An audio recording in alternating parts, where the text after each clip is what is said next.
Good morning students. आज मैं पाठ 7 गिल्लू।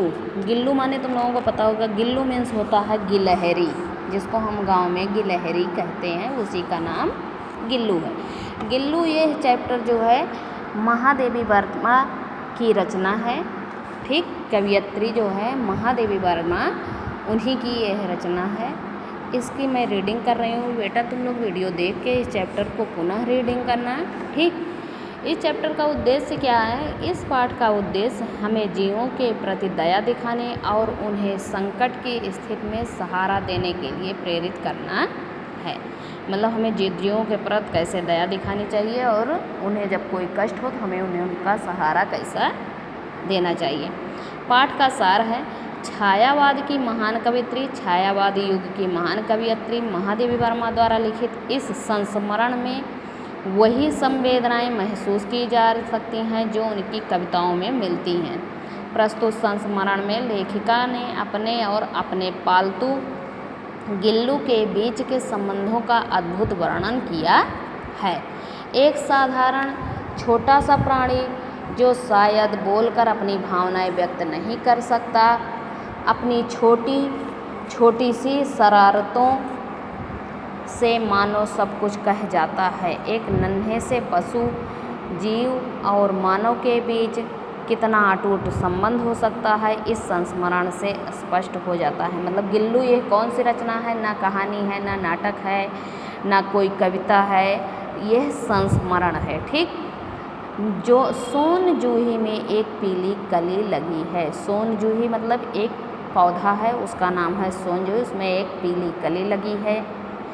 इसे देखकर अनायास ही उस छोटे जीव का स्मरण हो आया। उसे देख के मतलब उस छोटे जीव की याद आ गई।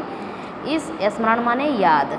ठीक, इस लता की सघन हरितिमा मीन्स हरियाली जैसे में छिपकर बैठता था और फिर मेरे पहुंचती ही कंधे पर कूदकर मुझे धक्का देता था। तब मुझे कली की खोज रहती थी, पर आज उस लघु प्राणी की खोज है। मतलब उसके पहले मतलब जो है उस कली की खोज रहती है, लेकिन अब आज वो गिल्लू नहीं है, उसकी याद में उन्होंने इसका संस्मरण को लिखा है। तो मतलब उसे वो याद कर रहे हैं, उनकी मेमोरी मतलब हो गई है। परंतु वह तो अभी तक इस सोन जूही की जड़ में मिट्टी होकर मिल गया होगा। कौन जाने स्वर्णिम मतलब सुनहरी कली के बहाने वही मुझे चौंकाने ऊपर आ गया हो।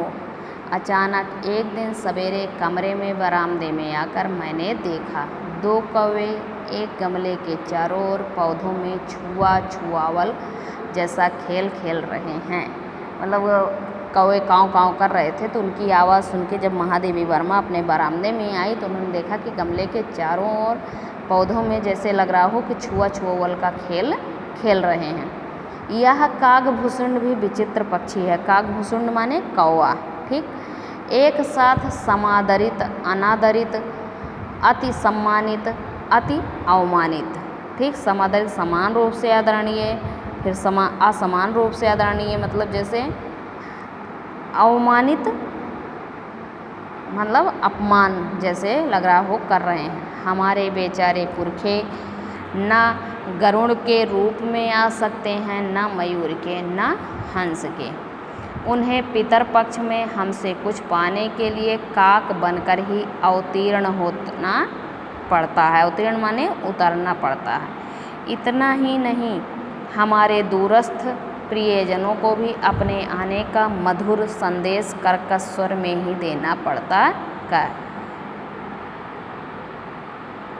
कर्कश मतलब बहुत ही कठोर स्वर में देना पड़ता है। दूसरी ओर हम कौवा और काँव काँव करने को अवमानना के अर्थ में ही प्रयुक्त करते हैं।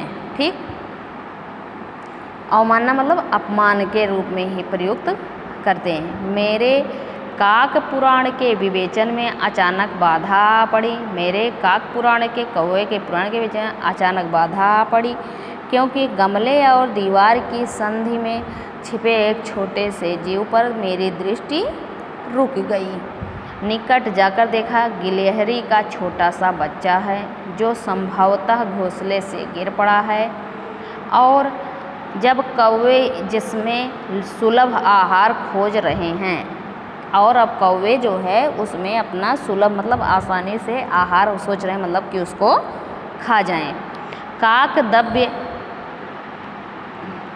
कि चोंचों के 2 घाव उस लघु प्राण के लिए बहुत थे। मतलब अगर वो कौवे जो है वो इतना छोटा था कि वो कौवे अगर एक भी प्रहार करते तो उसके लिए बहुत ज़्यादा था। अतः यह निश्चेष्ट मतलब निश्चेष्ट माने बेहोश होकर सा गमले में चिपटा पड़ा था। सबने कहा, कौवे की चोंच का घाव लगने के बाद यह बच नहीं सकता, अतः इसे ऐसे ही रहने दिया जाए। सब लोग मतलब महादेव वर्मा को सलाह दिए कि उस पर जो है कौवे के चोंच की घाव लग गई है तो यह बचेगा नहीं, इसलिए इसको इसी हाल पर छोड़ दे। परंतु मन नहीं माना, उसे हौले से उठाकर अपने कमरे में लाई। फिर रुई से रक्त पोंछकर घावों पर पेनिसिलिन का मरहम लगाया। फिर मतलब उसके घाव को पोंछकर पेनिसिलिन का मरहम लगाया। रुई की पतली बत्ती दूध से भिगोकर जैसे तैसे उसके नन्हे से मुंह में लगाई, पर मुंह खुल न सका और दूध की बूंद दोनों ओर लुढ़क गई। ठीक, कई घंटे के उपचार के उपरांत उसके मुंह में एक बूंद पानी टपकाया जा सका। तीसरे दिन वह इतना अच्छा और आश्वस्त हो गया कि मेरी उंगली अपने 2 नन्हे पंजों से पकड़कर नीले कांच के मोतियों जैसी आंखों से इधर उधर देखने लगा। ठीक बेटा, इतना तब तक तुम लोग रीड करो, उसके बाद नेक्स्ट टॉपिक में मैं आगे का रीडिंग करूँगी। Thank you, have a nice day.